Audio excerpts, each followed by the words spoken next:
Good, man. Alrighty. So today on the Zen sessions, we're joined by Dan from the band All Good Things. So how you doing today, Dan? I'm doing great, man. How you doing? Yeah, great here in Brisbane. Let's get straight into it. So I found something really interesting learning about the band, that the band wasn't formed as a band. It was done more like a project for placement in media. So tell me more about that. Yeah, we kind of we our beginning was just a licensing project. It wasn't really a band at all. We were writing songs and just kind of putting them out and letting our friends at Extreme Music license it. And we were lucky enough to get our music all over some sports and video games and just commercials and TV shows. And luckily that kind of turned into a lot of people jumping on Shazam and finding us online and kind of taking our music and uploading their own media to it, like animated music videos or gamer music videos. And yeah, they just kind of became this online community that grew through this random placements and stuff. It was really cool. I think our music kind of gravitates towards visuals. It kind of has a little cinematic vibe to it. So I think people kind of take their own visuals and what they think looks good to our music and kind of make it happen on their own. It's cool. And do you think that with taking that approach to your music initially, rather than it being, like a band in a garage, play some clubs, do you think that's exposed your music to a different demographic than what it normally would have been set out, like gone to? Yeah, I think absolutely. I mean, I think we were able to reach a lot more ears than we would have otherwise. We've individually in different bands done, collectively hundreds, if not thousands of shows and done a lot of, small clubs and bar gigs and stuff like that. So, we were actually pushing those bands while this band was kind of boiling over in the background. We all had different projects going on. And for whatever reason, this music just seemed to resonate with people. And, they're the reason we ever decided to become like a real band, is we got all these messages from people that were just kind of like, hey man, what are you going to play? Where are you from? And, what's your story? And in the beginning, it was like, we just didn't, we had no idea how many followers or plays we had on Spotify. We never even looked at that stuff. And one day Liz and I jumped on and we're like, holy crap, man, this is like, way bigger than we ever thought it was. And there's actually like, a lot of people that really appreciate what we're doing here. So we just kind of kept rolling and putting out more records. And, it's just really kind of snowballed online and reached more people than we've ever imagined. It's crazy.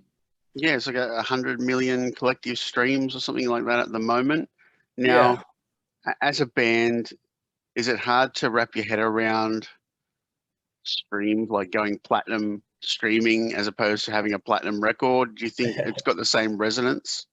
It's so crazy. I don't even remember how many streams you need for a platinum record anymore. I know it's an insane amount, but it blows my mind that For the Glory's been doing what it's doing. It's had so much success online with so many millions of plays on YouTube and Spotify, and now it's doing well at radio. And it's just, it's the song that won't quit. It's kind of crazy. So we're really grateful that it's done what it's done. And yeah, honestly, like if we ever go platinum or whatever happens, it's all just totally surreal to me. I can never imagine it happening. So, Yeah. we're just grateful to be where we're at, man. Honestly, it's just a crazy position to be in. We're so stoked. And you found your home in Better Noise. So tell me Yeah, about that relationship. yeah. We met Better Noise a few years back. We went out to New York after kind of emailing back and forth, and kind of worked out an agreement, and signed that, and came back to LA, started working on the new record. And I think the first song we wrote after we signed, we kind of started writing it on the airplane on the way back. It was The Comeback, which just came out this weekend, or I guess last weekend, with Craig Mabbitt. And yeah, from Escape the Fate. So, it's funny when an old song, one of the first ones you write for the new album, becomes, the newest thing for people to listen to. And it's exciting to finally have it come out and, be able to work with all these artists on Better Noise, because there's such a great group and a great roster on there. And, so far, we've had a lot of support from them, and all these collabs have been great with Escape the Fate. We've got one with Hyra the Hero that no one's heard yet. That'll be on the new album coming out August 20th. And yeah, we're able to work with Hollywood Undead, and our label's been great, and really making all these connections for us that we haven't been able to before. Yeah, that they seem to be more of a home than a label for a lot of the bands that I have seen join them. So do they create more of that family atmosphere rather than the corporate environment for you? Yeah, unfortunately, I haven't, they're mainly in New York, most of our teams, so I don't get to see them in person as much, as we'd like to. But I'm really looking forward to, we're playing, actually my birthday, I'm playing in New York City at Gramercy Theater. And, I would imagine most of the label's going to come out, and a lot of the band has friends and family there. So really looking forward to that, and kind of meeting face to face, because a lot of the, people that I've met face to face a few years ago, it's kind of turned over. And I don't really know, you know, a whole lot of the people. I haven't met a lot of the people other than this Zooming with people, you know, over the Yep. last few years. It's been such a crazy, weird transition for both the band and the label. I think they've kind of pivoted and, you know, changed from 11/7 to Better Noise, and they've had a lot of changes, and, you know, with the movies that they're putting out and everything now too. So everything's kind of been going through these changes, and we're just super happy to be where we're at. It kind of felt like going, you know, before the pandemic, we felt like our album was supposed to come out, and then, you know, we just kind of sat around and waited for it to drop forever. And it just kind of felt like we were on the runway for so long, and we were just Yeah. taxiing and just impatiently waiting. And, you know, finally we're able to put this thing out and take off and go on the road. So we're really excited. And you mentioned the comeback, which is recently released. Tell me the story behind the song. Yeah, like I said, the comeback we kind of wrote right after we signed. It was like a really positive moment for the band. And we were kind of like, you know, trying to release Machines Deluxe, which was like our last album. We didn't really know what we were going to do. We didn't know who we were going to sign with, and, you know, what exactly we were going to do as a band. So we kind of felt lost. And then we found, you know, the New Hope was signing with the label, but, you know, also we were flying back to California, and there was a crazy amount of wildfires. And that was actually right when Australia was all burning up, and two of our members are Australian. It was just like, holy crap, the whole world's on fire. And we just had this positivity in this kind of world of chaos. And we came up with the idea of writing a song of, you know, just not just the comeback of the band and like us, us kind of coming back and becoming musicians and being on stage in a way.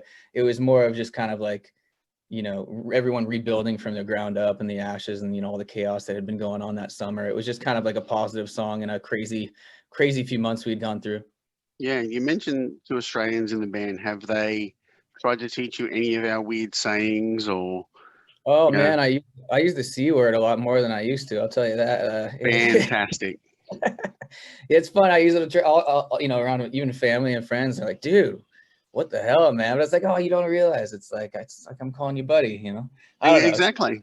Yeah, exactly. It's so offensive here. It's hilarious. And honestly, we have a pretty good group of Australian friends here in LA. And yeah, man, they're awesome, dude. And we actually did a fundraiser thing like at the Viper Room for, I think, the Aussie Fires a couple years ago, and we covered I'm on Smoko, which was awesome. It was like all Australian bands and all Australian covers and stuff like that. So it was awesome, man. It's a blast to work with them, and I'm you know, looking forward to one day coming down there and playing a show. I hope, you know. I guess Yeah, there's a show called All Good Things Festival or something like that. We always laugh, like it'd be hilarious if we played that one day. It'd be very yeah. confusing for everyone. They'd be like, "What the hell is this band? They're like the house band or what?" And But it'd be hysterical if you played Good Things. it'd be amazing. Yeah, Good Things. That's right. That's right. And I Yeah, always joke too. My name's Dan Murphy, so I got to stop at the liquor store on my way to the Good Things Festival too. So it'll be hilarious. and drop the C bomb. Yeah, well, all day, man. When I'm down there, no one gives a Yep. shit. So it's gonna be great. No, Yeah, we got to start it's selling our record in Dan Murphy's. Maybe we should start playing in Dan Murphy's around Australia, man. That'd be pretty awesome. might be the time to be one of those bands that release their own alcohol and package the CD as part of it. Box Bundle it set with the CD, man. That's a great idea. I'm totally down. and have it at Dan's and you're good to go. Dude, I'm in. I'm in. That sounds great. We'll just hook it up. We'll call it Dan's by Dan. Dude, oh my gosh, this is brilliant. There Sounds you like a go. perfume almost. It's so gorgeous. No, just put the C word at the bottom. You'll be fine. There we go. I fucking love it.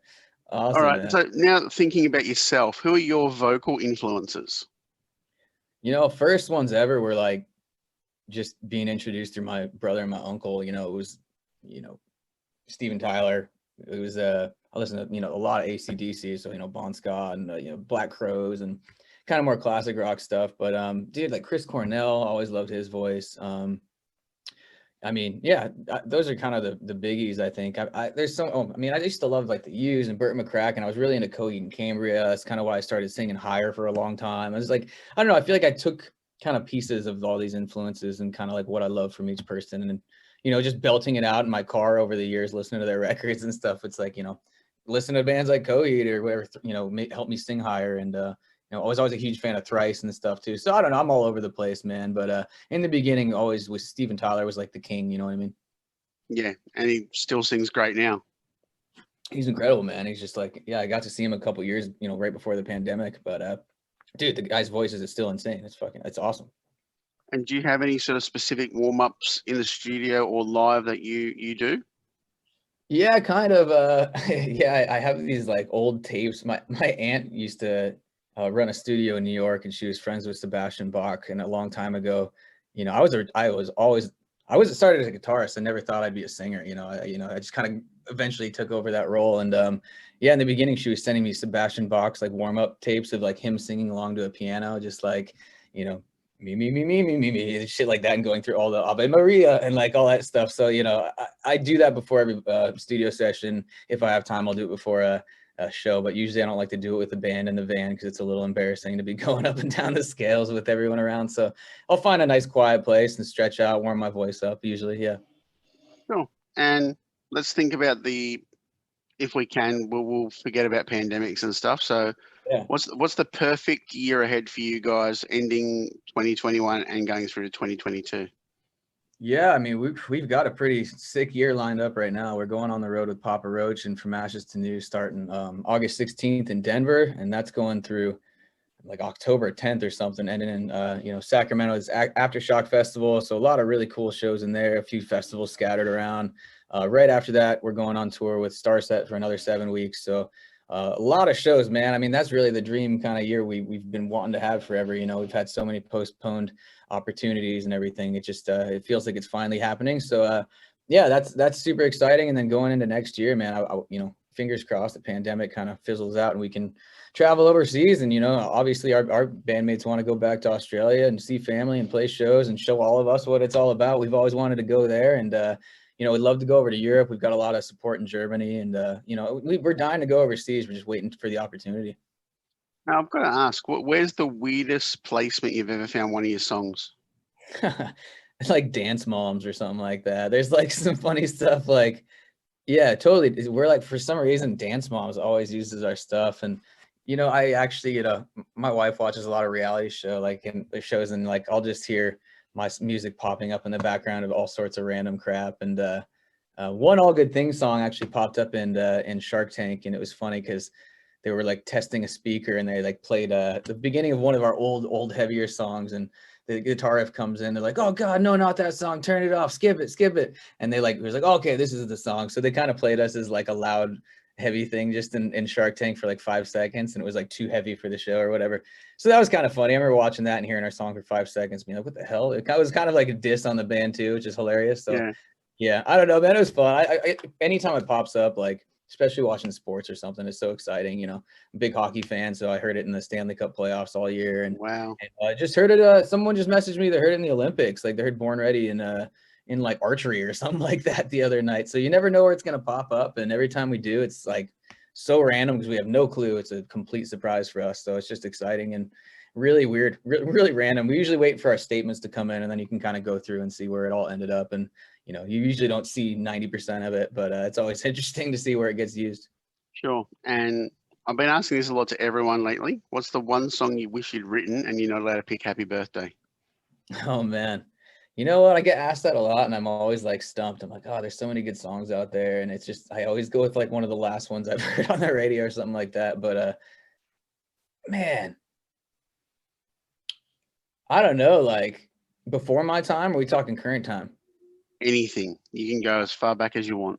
I mean, dude, I wish I wrote the whole Rocky soundtrack, like all like that Survivor Burning Heart, like Yep. kicks that thing off. It's so badass, man. Like, oh, that's awesome. And then I love hearing new music, like hearing a riff. Like I always have that mantra from Bring Me the Horizon riff in my head, like it's such a monster guitar riff. And it's one of those where you're like, oh, dude, it's not that insanely complicated. It's like, oh, I wish I wrote that kind of thing, it's like always sticking in my head. So yeah, when I hear a riff or something like that, it's like, there's so many bands on the label, like, I'll wake up with Papa Roach and Escape the Fate and all this stuff in my head for like weeks on end. And, I don't know if I was necessarily like wish I wrote it, but I just, just stoked to be surrounded by these catchy songs and talented musicians. It's pretty cool.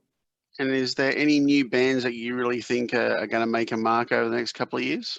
Dude, you know what band I just discovered actually randomly? I know they've been around for a long time, so I'm late to the party, but 12 Foot Ninja, man, an Aussie band. Like those guys are so badass. So I've been jamming them a lot. I know Octane here has been pushing them a lot too. I'm hearing them on the radio over here now a lot. So yeah, those guys are great, man. I love the experimental kind of weird stuff, and yeah, excited to see what they can do. Hopefully we get some shows down the road with them or something. That'd be awesome. Yeah, that'd be great. Now, finishing up today, anything you want to let the fans know? Any final words? Man, just check out our album. We've been waiting a long time to drop it. It's called A Hope in Hell. Comes out August 20th, finally. And we actually launched a pre-order through Australia. If you want to pre-order at JB Hi-Fi, you can get a free signed copy of the record. So that's for Australia only. I don't think we're doing that anywhere else in the world. So if you want a signed copy, go to JB Hi-Fi and pick it up. We've got links on all our sites. But you can find us at allgoodthings.la or at allgoodthingsrock if you want to look on Instagram, YouTube, Facebook, all that good stuff. But yeah, main thing is check out the album August 20th. We're finally releasing it. We've been waiting a long time, so can't wait. Awesome, Dan. I'll let you get back to your day. Thanks so much for your time. Yeah, thanks for having me, man. I really appreciate it. Hopefully we'll see you in Australia soon. I'll go down and the band can show me around, man. It'll be awesome. I'll meet you at Dan Murphy's. Dude, it's first stop, brother. That sounds good, man. See you, dude. Care, man. Bye. All right, have a good day.